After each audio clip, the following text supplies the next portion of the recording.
Danas brojimo kalorije. Jedemo zobene kaše, čiju i avokado tost.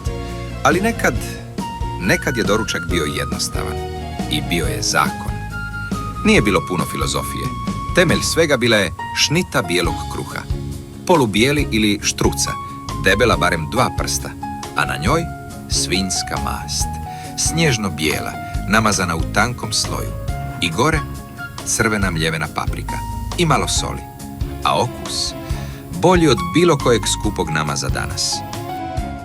Ako si htio biti finiji, tu je bila zdenka, okrugla kutija s trokutićima. Povučeš mali crveni končić da se otvori. Taj topljeni sir se lijepio za nepce, ali to je bio okus djetinjstva.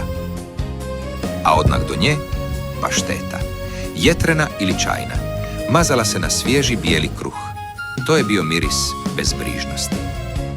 A za slatki doručak, dilema stoljeća. Kinder lada, u onoj zdjelici s kravicom. Mazati smeđe ili bijelo? Ili oboje? Postojalo je jedno jelo koje nas je grlilo. Griz na mlijeku.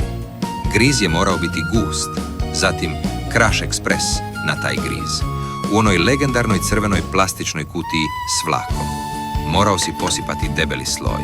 A priznajte, tko nije barem jednom, dok nitko ne gleda, uzeo žlicu, zagrabio u crvenu kutiju i pojeo Crash Express na suho.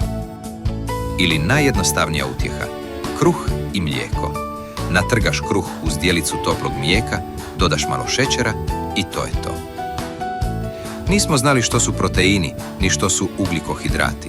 Znali smo samo da moramo pojesti sve, da bi narasli veliki. I kad bi istrčali van, punih trbuha, bili smo spremni za osvojiti svijet. Dobar tek, generacijo.